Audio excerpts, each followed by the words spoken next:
tanamkan kekacauan di dalam otaknya umat Islam, tanamkan kebingungan, tanamkan keraguan-raguan terhadap ajaran Islam. Mereka mempelajari Islam untuk mencari celah-celah menghancurkan Islam, bikin pecah belah di antara umat Islam ini. Ini program mereka. Kita harus tahu, ulama harus tahu dan harus mengerti, supaya kita tidak bikin pecah belah ini. Jadi kalau ada perselisihan di dalam Islam, pasti mereka kaum Zionis itu masuk pada kedua kelompok yang berbeda paham, masuk ke satunya, dia memanas-manasi lawan itu, masuk ke kelompok satunya itu tidak benar, lawan itu. Itulah pekerjaan kaum Zionis yang memecah belah umat Islam ini.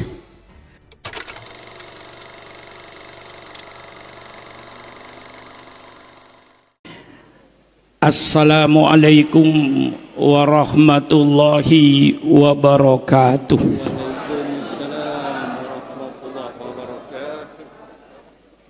Alhamdulillahi rabbil alamin, wassalatu wassalamu ala asrafil anbiya'i wal mursalin, sayyidina wa habibina wa syafi'ina wa maulana Muhammad wa ala alihi wa ashabihi ajma'in.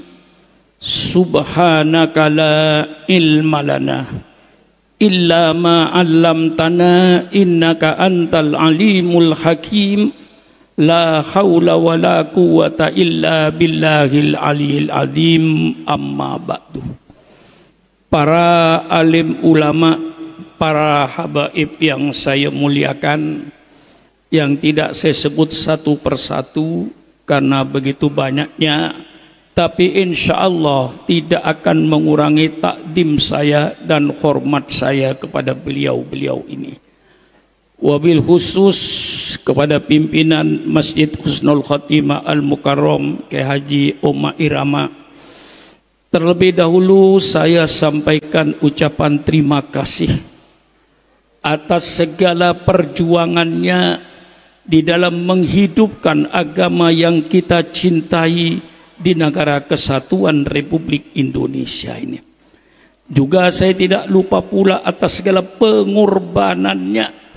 Sekali lagi saya titik beratkan pengorbanan, karena pengorbanan inilah yang akan membawa kita keberhasilan.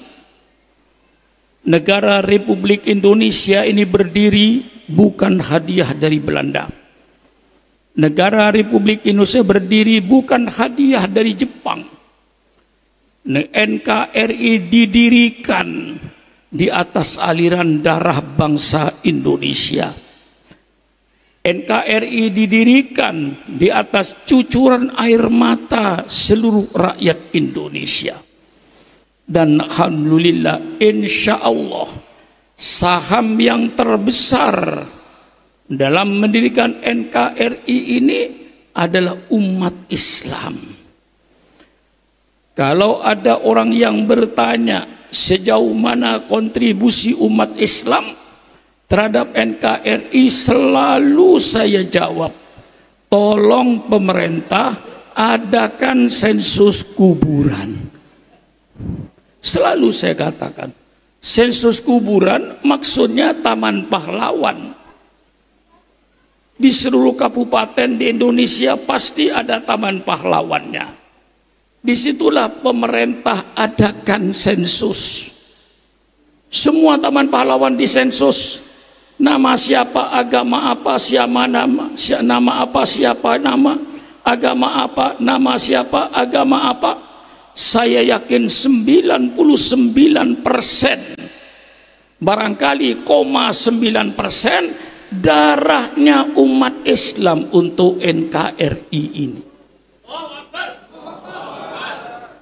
Sebenarnya kalau tidak kena toleransi umat Islam, begitu Bung Karno memproklamirkan kemerdekaan, kami bangsa Indonesia dengan ini menyatakan kemerdekaan Indonesia, hal-hal yang mengenai pemindahan kekuasaan dan lain-lain akan dilaksanakan dengan cara saksama dalam tempo yang sesingkat-singkatnya. Secara fakta mestinya waktu itu negara Islam Indonesia, mestinya. Tapi karena kita toleransi, bahwa yang berjuang di Indonesia tidak 100% umat Islam, umat lain juga ikut berdiri, dari umat gereja, dari umat Hindu, umat Buddha, karena mereka juga ikut berjuang. Maka walaupun secara fakta waktu itu mestinya Indonesia ini otomatis negara Islam, 90% penduduknya Islam. Tapi para tokoh kita, ulama kita lapang dada. Toleransi terbesar kita menerima negara kesatuan Republik negara kebangsaan, bukan negara agama. Tapi sadarilah pemerintah Indonesia bukan negara agama, tapi kebetulan rakyat Indonesia 90% beragama Islam. Ini pemerintah harus menyadari. Dan kitalah yang paling banyak andilnya. Maka kita bangunlah negara ini dengan penuh perasaan, dengan Bhinneka Tunggal Ika. Walaupun kita bermacam-macam agama, bermacam-macam suku, tapi kita mari satu bangsa Indonesia kita bina. Rasulullah ketika di Madinah menghadapi masyarakat yang pluralistik, ada agama Yahudi, ada agama Kristen, ada agama penyembah berhala. Rasulullah bisa menjadikan suatu bangsa Madinah dengan yang disebut Piagam Madinah. Piagam Madinah merupakan satu pelajaran kepada bangsa Indonesia, bagaimana cara mempersatukan masyarakat yang pluralistik ini. Alhamdulillah, maka kita jaga kesatuan dan persatuan bangsa ini. Kita jadi bangsa yang damai, yang pernah toleransi, dengan saling hormat menghormati, dengan saling harga menghargai antar bangsa Indonesia ini. Tetapi ada batasnya. Kita saling hormat menghormati, kita saling harga menghargai antar umat beragama, bukan berarti membenarkan semua agama. Membenarkan semua agama tentunya murtad. Ini yang harus kita pegang, prinsip-prinsipnya itu. Toleransi antar umat agama, saling hormat menghormati, saling harga menghargai antar umat beragama. Lakum dinukum waliyadin, agamamu agamamu, agamaku agamaku. Ini namanya toleransi. Masih banyak lagi ayat-ayat toleransi. Maka wujudkan Bhinneka Tunggal Ika ini sebagai satu bangsa. Jangan membuat pecah belah, khususnya dalam tubuhnya umat Islam. Kita tahu setelah selesainya perang salib yang 200 tahun berjalan, akhirnya umat Islam mendapat kemenangan. Bangsa Eropa mengumpulkan semua kekuatannya, seluruh Eropa, untuk menghadapi tentara Islam. Akhirnya mereka dipukul mundur, hancur, sehingga mereka merubah taktik dan politiknya di dalam menghadapi Islam.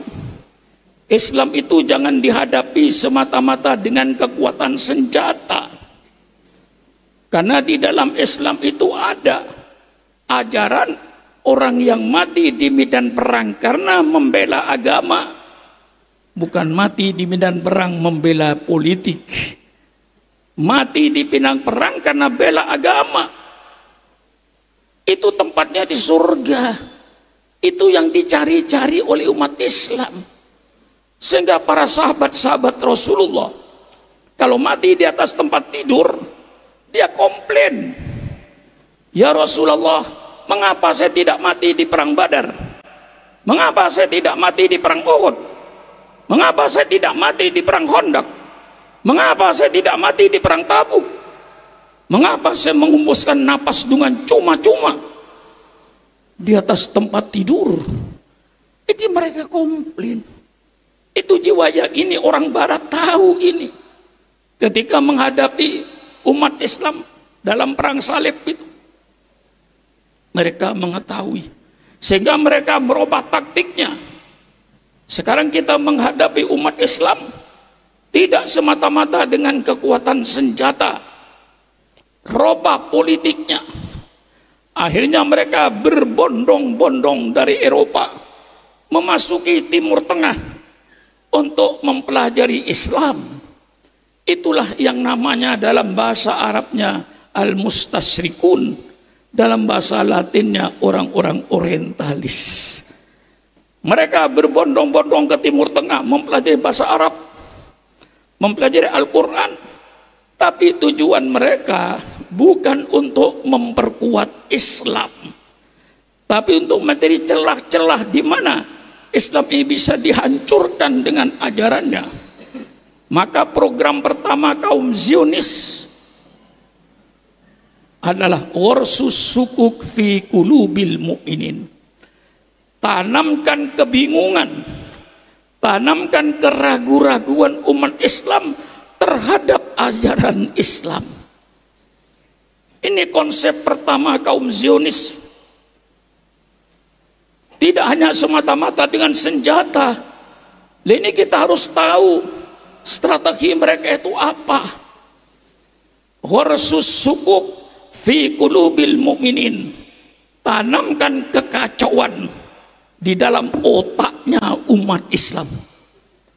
Tanamkan kebingungan, tanamkan keraguan-raguan terhadap ajaran Islam. Mereka mempelajari Islam untuk mencari celah-celah menghancurkan Islam. Yang kedua, program mereka itu at-tafriq bainal muslimin.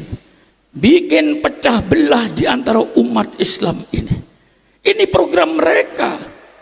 Kita harus tahu, ulama harus tahu dan harus mengerti, supaya kita tidak bikin pecah belah ini. Jadi kalau ada perselisihan di dalam Islam, pasti mereka kaum Zionis itu masuk pada kedua kelompok yang berbeda paham. Masuk ke satunya, dia memanas-manasi lawan itu. Masuk ke kelompok satunya, itu tidak benar, lawan itu. Itulah pekerjaan kaum Zionis yang memecah belah umat Islam ini. Datang ke NU, pura-pura NU 100%, supaya memusuhi Muhammadiyah. Datang ke Muhammadiyah, jadi Muhammadiyah 100%, untuk memusuhi Nahdlatul Ulama. Ini pekerjaan mereka, memecah belah umat Islam ini. Ini kita harus mengetahui taktik dan politik yang sekarang mereka berikan ini. Warsus sukuk, tanamkan kekacauan. Pernah dulu zamannya Menteri Agama Bapak Munawir, Allahumma fir lahu, menyatakan bahwa hukum waris perlu ditinjau kembali. Lidzakari mithlu hadil unthayain. Saya datangi dan saya ajak bicara, Pak Munawir, jangan menghantam Al-Quran. Al-Quran itu datangnya dari Allah, pasti bijaksana. Lidzakari mithlu hadil unthayain, bagi laki-laki 2 bagian, perempuan 1 bagian, itu yang adil. Mengapa? Karena Allah memberikan beban kepada laki-laki, tapi tidak memberikan beban kepada perempuan. Laki-laki begitu kawin wajib membikinkan rumah anak istrinya, wajib memberikan makan setiap hari, wajib mencerdaskan anaknya. Itu semua dipikul oleh orang laki-laki dalam ajaran Islam. Kalau ada perempuan karir, misalnya membantu suaminya dalam ekonomi, itu bukan kewajiban, kebaikan seorang istri. Tapi kalau laki-laki kewajiban, ini bedanya. Sehingga yang diberikan kewajiban dengan yang tidak diberikan kewajiban tentu beda. Dan bedakan, harta laki-laki itu harta keluarga. Tapi harta perempuan, harta pribadi. Kiai Uma Irama, sepatu anaknya robek, dia keluarkan dari sakunya. Hartanya, beras keluarkan hartanya, itu harta laki-laki, harta keluarga. Keluarga harta perempuan, harta pribadi. Umpama dia membantu suaminya, itu kebaikan, bukan kewajiban. Oleh sebab itu lidzakari mithlu hadzal unthayain ini sangat-sangat adil. Tidak semua yang sama itu adil. Tidak semua yang berbeda itu tidak adil. Kalau ada orang gemuk datang kepada saya bagi kain. Ada orang kurus datang kepada saya bagi kain, saya bikin sama. Yang gemuk saya kasih 2 meter, yang kurus 2 meter. Yang gemuk kagak bisa bikin baju 2 meter. Yang kurus lebih sedikit 2 meter itu. Tentu saya yang bergemuk saya kasih 3 meter. Yang kurus saya kasih 2 meter. Itu namanya adil. Disitulah mereka mencari kelemahan Islam itu. Orang-orang orientalis untuk bikin kacau. Apa bedanya umat Islam dengan orang zaman jahiliyah? Dulu zaman jahiliyah menyembah batu. Sekarang orang Islam pun menyembah batu. Ka'bah yang segi 4 itu batu. Seluruh umat Islam sujud kepada batu. Ini kalau disebarkan kepada orang di luar dunia pesantren, saya khawatir termakan. Tapi kalau dalam dunia pesantren, tentu kita tidak. Karena kita sujud kepada Allah. Itu cuma menyatukan arah. Karena kita disuruh sembahyang berjamaah. Lalu arahnya kemana? Fawalli wajhaka satrul masjidil haram. Dan saya yakin bangsa Indonesia sholat 5 waktu belum yakin pas kepada Ka'bah. Tarik benang dari Bangka ini ke Ka'bah, mungkin saudara hidungnya meleset 1 kilometer di sebelahnya Ka'bah ke selatan. Tidak ada yang tepat, sholatnya sah, karena kita bukan disuruh sujud kepada Ka'bah. Fawalli wajhaka satrul masjidil haram, ke arah Masjidil Haram. Bisa salah. Kalau kita disuruh sholat misalnya menghadap ke Bandung, situ Bandung. Belum tentu persis masjid yang ada di Bandung. Sholatnya sah menurut fuqaha. Nah, oleh mereka dicari-cari. Ini namanya warsus sukuk fi qulubil mu'minin. Dan ini akan berlangsung terus pembingungan umat Islam terhadap ajaran Islam ini. Maka perlunya pengajian supaya ngaji dengan cara yang benar. At-tafriq bainal muslimin, perpecahan umat Islam, ini program mereka. Jadi kalau orang Islam itu pecah, mereka ketawa sambil mendatangin kepada kedua belah pihak, dipanas-panasi untuk saling kafir mengkafirkan supaya berantem. Dan kalau sudah tahu program Zionis internasional at-tafriq bainal muslimin, mengapa kita mau diadu? Maka marilah, kalau ada hal-hal yang kita berbeda, mari kita selesaikan dengan musyawarah. Itu yang kita harapkan. Maka pada saudara-saudara saya yang saya hormati, mari kita duduk bersama. Saudara-saudaraku yang saya cintai dari kaum Wahabi, datanglah ke asrama pesantren Pondok Darul Rahman. Bawalah kitab Anda, bawalah hadis Anda. Mari ketemu dengan Syukron Makmun. Kita makan nasi goreng bersama. Kita minum kopi bersama. Mari kita berbicara dengan dalil-dalil yang masuk akal. Jangan dengan emosi. Dengan emosi itu tidak menghasilkan. Mari kita bicara. Maka mudah-mudahan saudara saya dari golongan Wahabi malam ini mendengarkan pidato saya. Besok pagi tidak setuju dengan pidato saya, datang ke Pondok Pesantren Darul Rahman. Saya siapkan kopinya. Mari bicara, jangan mengaku benarnya sendiri. Kita yang sering bicarakan bid'ah, bid'ah, bid'ah, bid'ah. Mari kita bicarakan. Kata-kata bid'ah itu di Quran ada. Badi'us samawati wal ardh. Pertama kali yang bikin bid'ah itu Allah. Allah bikin bid'ah. Mengapa Allah kan badi'us samawati wal ardh? Allah pencipta langit dan bumi. Mengapa?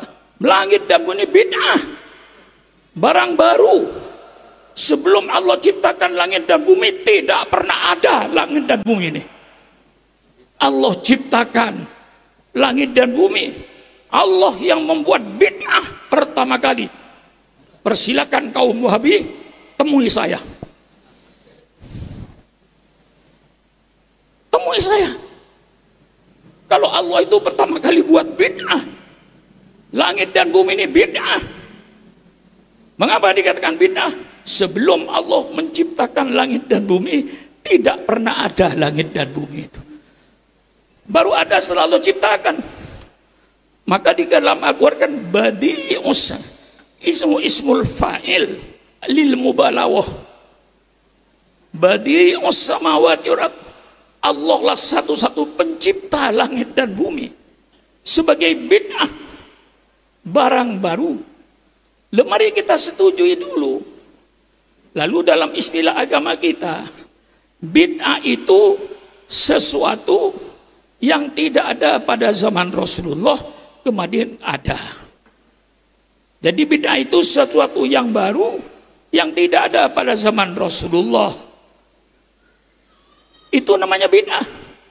Kami ahli sunnah wal jamaah setuju. Betul itu kaidah bid'ah. Barang baru yang tidak ada pada zaman Rasulullah kemudian sekarang ada. Pertanyaannya, pakai logika yang sehat, apakah segala barang yang baru pasti jeleknya? Tolong, Kiai Umar jawab.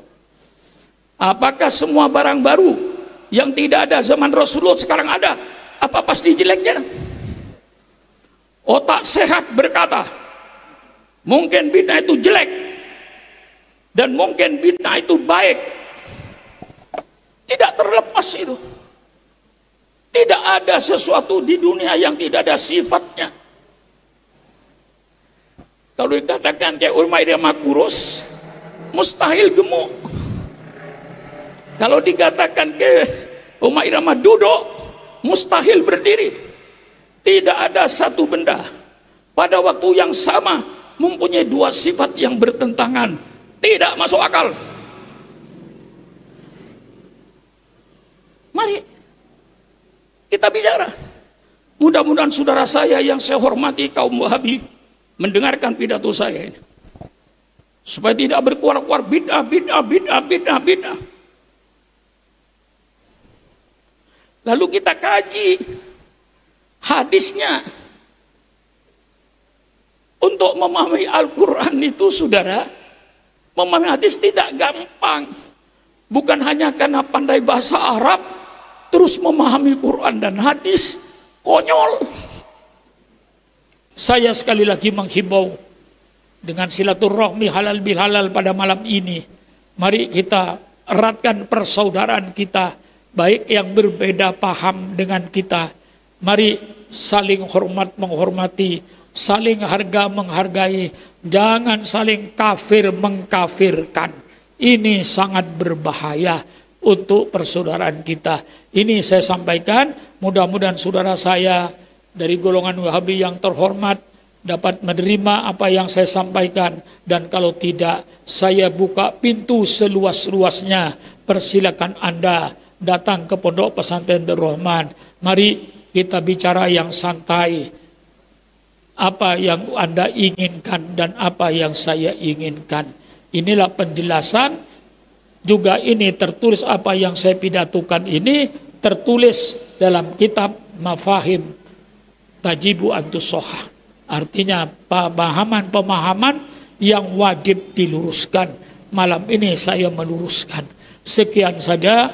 Terima kasih kepada Al-Mukarram Kyai Umar Rama sebagai pimpinannya Masjid Husnul Khotimah ini. Mudah-mudahan seluruh kita ini yang hadir, mudah-mudahan Husnul Khotimah. Diberikan oleh Allah Husnul Khotimah. Mudah-mudahan dosa-dosa kita diampuni oleh Allah.